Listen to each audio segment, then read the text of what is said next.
కేసీఆర్ ప్రభుత్వంలో మనం 10 సంవత్సరాలు చూసాం. ఎన్ని సంవత్సరాలు కరోనా కాలంలో కష్టకాలంలో రైతు బంధు పడ్డది. ఇప్పుడు ఇంకొక నెల అయితే వర్షాకాలం సీజన్ వచ్చింది కానీ ఇప్పటిదాకా రైతు బంధు పడని కస్టమర్లు చాలా మంది ఉన్నారు. మన టీఆర్ఎస్ అండ్ బీఆర్ఎస్ గవర్నమెంట్ లోనే పింఛన్లు చేస్తే కాంగ్రెస్ గవర్నమెంట్ వచ్చి 5 నెలల దగ్గర వస్తున్నాయి. ఒక పింఛన్ ఏడైతే లేదు, ఒక రేషన్ కార్డు ఏడైతే లేదు, ఒక కంట్రోల్ బియ్యం ఏడైతే మన ఊరికి 6 పోలని చెప్పారు కానీ బస్ స్టాండ్ లో ఒక్క బస్సు మోటార్ దింపే గతి కూడా లేదు. ఈ కాంగ్రెస్ ఎమ్మెల్యేకి సోయి లేక ఏం చేస్తున్నాడో ఏమైతుందో అర్థమైతలేదు.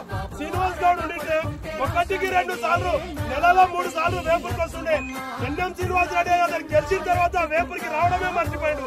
శ్రీనివాస్ గౌడ్ వల్ల వేపురికి డబల్ రాడ్ వచ్చింది, స్కూల్ వచ్చింది, గురుకుల పాఠశాల. అది కట్టాలంటే ఈ 5 ఏళ్లలో అన్ని కార్యక్రమాలు జరగాలంటే గతంలో కూడా మీరు ఓటేసిరని చెప్పారు కానీ మన శ్రీనివాస్ గౌడ్ గెలవలేకపోయిండు. మన దురదృష్టం దాన్ని దృష్టిలో పెట్టుకొని ఈ ఒక్కసారి మన పక్షాన మన తెలంగాణ వాదన ఢిల్లీలో వినిపించాలంటే ఒక్కసారి కారు గుర్తు కొట్టేయాలి. కారు గుర్తు కేపిస్తే తెలంగాణలో ఉన్న 17 ఎంపీ స్థానాల్లో 14 ఎంపీ స్థానాలు గెలిస్తే మన అనుకున్న లక్ష్యాన్ని సాధిస్తాం. నెక్స్ట్ తెలంగాణ ప్రభుత్వం టీఆర్ఎస్ గవర్నమెంట్ ఏర్పాటు చేస్తారని గట్టి నమ్మకాన్ని వ్యక్తం చేస్తున్నారు కేసీఆర్ గారు. ఆ కేసీఆర్ గారి మాట కోసం మనం ప్రతి ఒక్కరం పాటుపడి ఇదొక్కసారి బీఆర్ఎస్ అండ్ కారు గుర్తుకు ఓటేసి మీ యొక్కమైన అమూల్యమైన ఓటుని వేసి మాకు కృతజ్ఞతలు చెబుతారని కోరుకుంటున్నాం.